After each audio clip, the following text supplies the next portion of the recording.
E aí, queridos alunos, estamos aqui novamente de uma outra forma, mas vamos tentar reverter essa situação que não é favorável agora com recursos diversos, tá certo?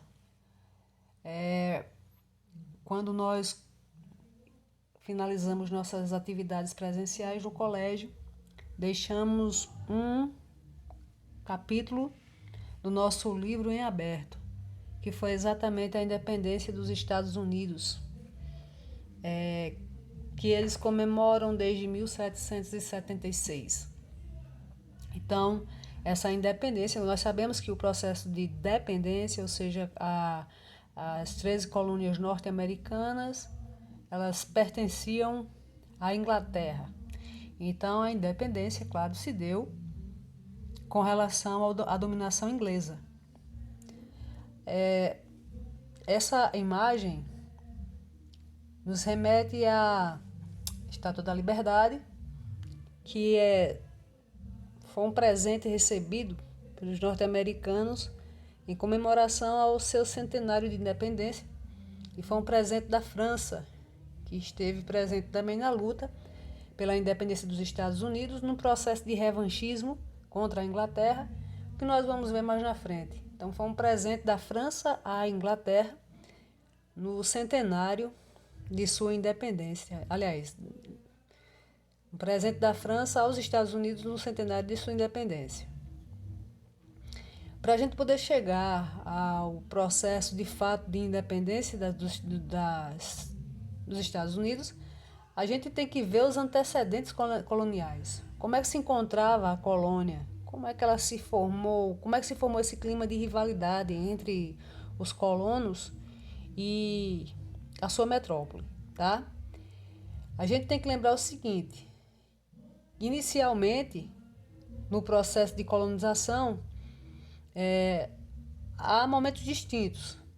E em 1607, alguns colonos ingleses eles conseguiram chegar, depois de algumas tentativas frustradas, em 1607 os colonos ingleses conseguiram chegar à costa, né, da América do Norte e fundaram, inclusive, vilarejos, né, colônias, onde hoje seria o estado da Virgínia.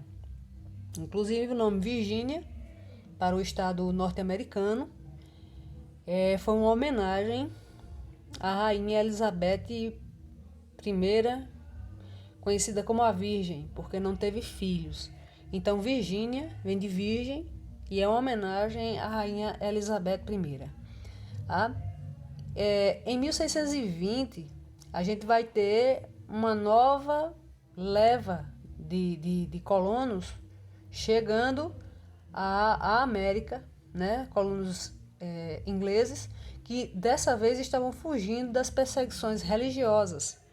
Né? A gente sabe que um dos motivos para a vinda dos colonos ingleses para a América foi exatamente essa fuga da perseguição religiosa.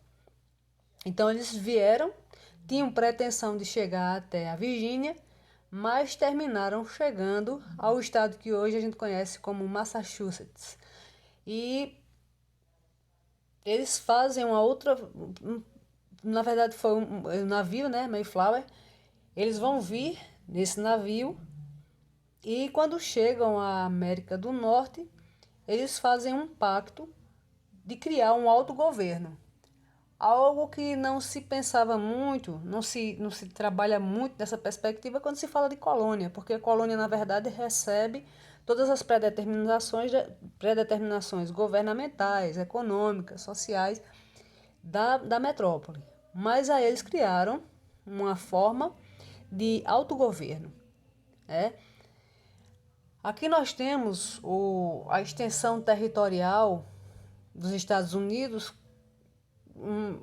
mais recente, né? Então a gente observa que os Estados Unidos hoje têm uma extensão territorial invejável, inclusive banhado pelo Atlântico e pelo Pacífico, o que lhes possibilita muitas facilidades militares, facilidades econômicas, né, transações econômicas e tudo mais.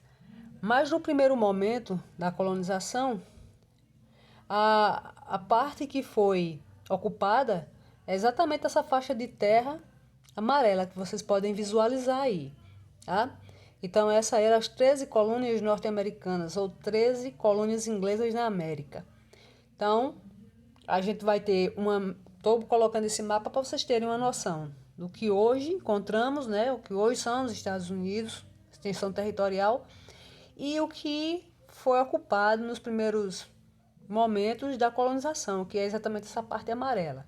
No mapinha seguinte aqui, a gente vai ter, com maior clareza, essa extensão de terra que foi ocupada pelos ingleses no primeiro momento. Essas 13 colônias, elas são divididas em colônias do norte, colônias do centro e colônias do sul, tá?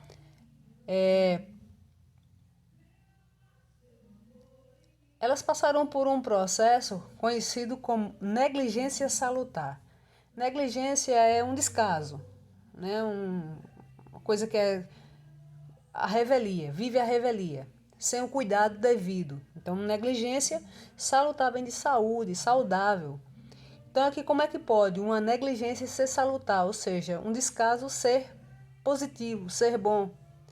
No caso das colônias norte-americanas, nas 13 colônias inglesas, foi interessante essa negligência, ou seja, a metrópole, que era a Inglaterra, não teve todo aquele cuidado, todo aquele domínio, aquele controle sobre suas colônias, como aconteceu com as colônias ibéricas, ou seja, de Portugal e Espanha aqui na América.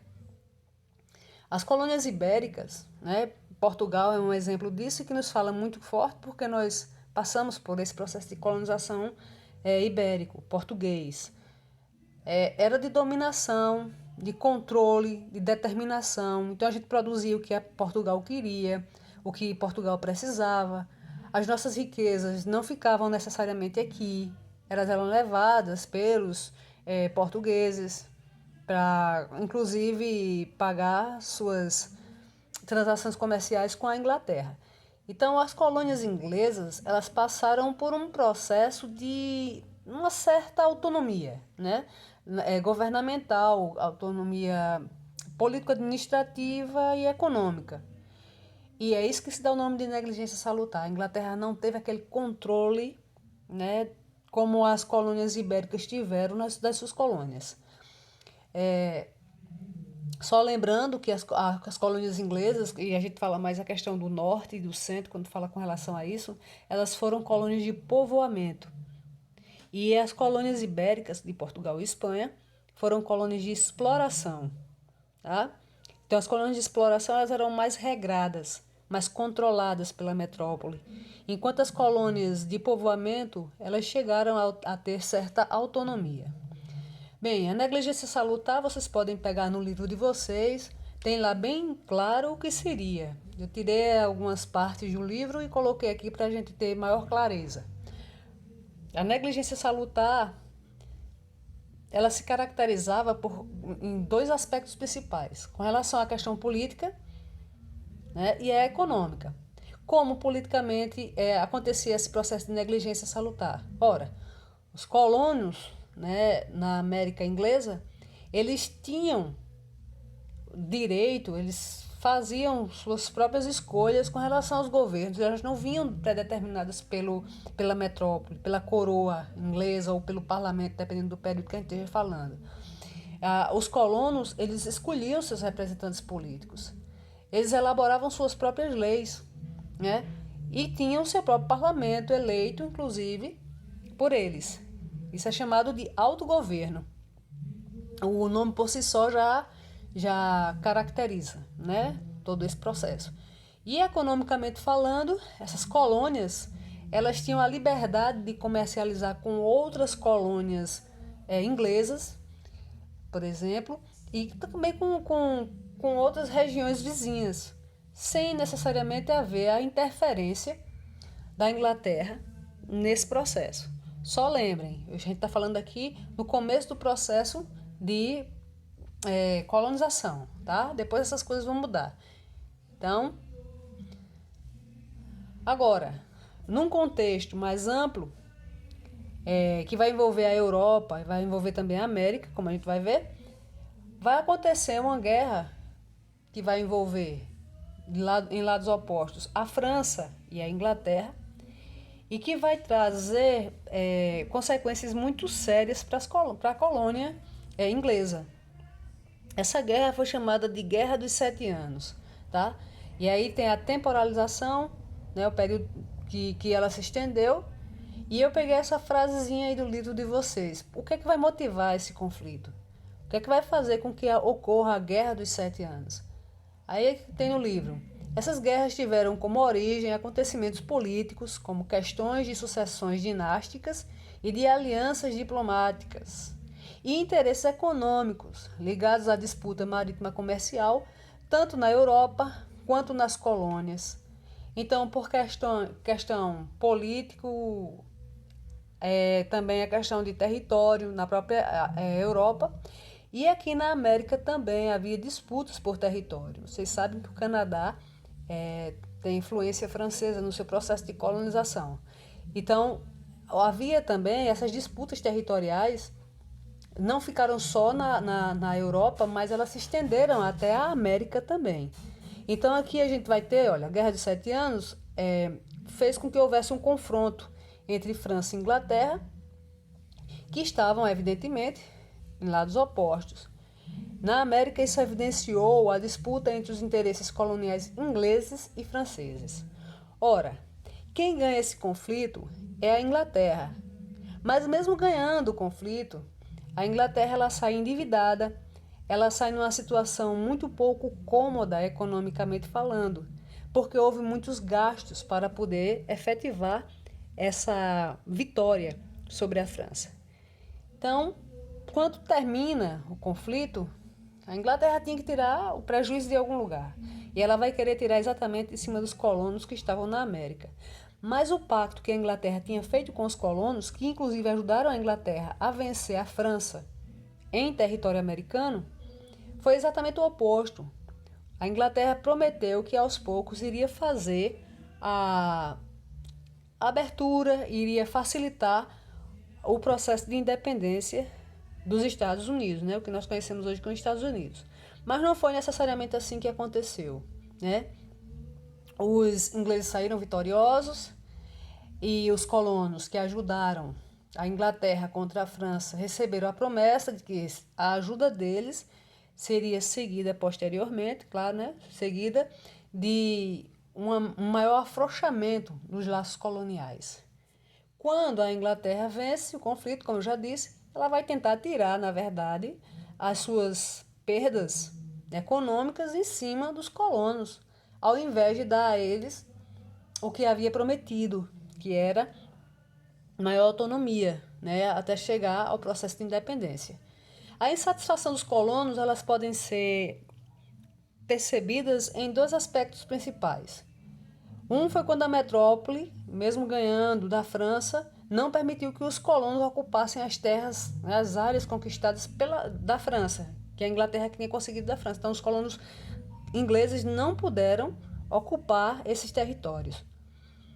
E outra coisa que gerou a insatisfação entre os colonos com a metrópole foi que o governo inglês, ao invés de facilitar e afrouxar os laços de controle sobre as colônias na América, na verdade, ele endureceu ainda mais o domínio sobre as colônias americanas, né?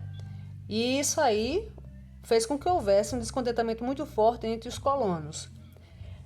Para poder garantir que realmente a Inglaterra iria ter esse retorno que tanto procurava, a Inglaterra criou novas leis, né, restritivas, impostos também, né? Essas leis, na verdade, leia-se limitações e impostos que foram criados para que os colonos da América chegassem a pagar. Então, essas medidas, elas não foram bem vistas pelos colonos porque elas limitavam a ação econômica, inclusive, dos colonos, e também fazia com que eles tivessem que pagar impostos à Inglaterra. Eu chamo vocês a visitarem os livros de vocês para que vocês tenham maior clareza. Essas aqui são as leis que foram criadas, algumas delas. Os livros livro traz outras. Então, a lei do açúcar, lei da moeda, lei do aquartelamento, lei do selo, tudo isso eram leis, ou seja, impostos que eram colocados para os colonos como uma forma de retirar deles alguns recursos. Eles tinham que pagar ou eram obrigados a comprar determinadas mercadorias a empresas que estivessem vinculadas à Inglaterra. Ou seja, aquela liberdade que eles tinham, né, a liberdade econômica do começo, da negligência salutar, eles estavam perdendo. E isso era algo que eles não queriam, tá? Só para vocês terem ideia, vou pegar só a lei do aquartelamento. Quando os militares, os soldados ingleses vinham para a América, eram os colonos que tinham que, quando eles passavam por determinadas propriedades, e eles parassem, os colonos tinham que organizar lugares para eles dormirem, água para o banho, água para beber, né, alimento, isso para tropas. Então era um gasto excessivo para os colonos, e isso também era considerado uma coisa abusiva, né? Aqui a gente vai ter, olha só, os colonos não ficaram simplesmente aceitando tudo isso que a Inglaterra impunha a eles. E aí eles começaram a reagir. Então, essas reações dos colonos também não foram vistas com passividade pela Inglaterra.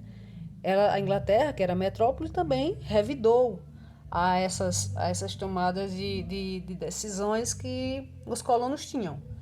Então, teve o massacre de Boston, quando alguns trabalhadores hostilizaram tropas que estavam nas 13 colônias, né? Em Boston, no caso, para fazer cumprir as leis da Inglaterra. Então, eles jogaram bolas de neve e os soldados, eles responderam com balas, né? E aí, no caso, 5 trabalhadores morreram, outros ficaram feridos, e isso causou um desgaste muito grande nas relações entre os colonos ingleses e a metrópole. A lei do chá era a obrigação que eles tinham de comprar o chá à Companhia das Índias Orientais, que estava indo à falência, né, e tinha vínculos muito fortes, né, à Inglaterra. E aí a Inglaterra quis forçar os colonos ingleses na América a comprarem o chá dessa companhia.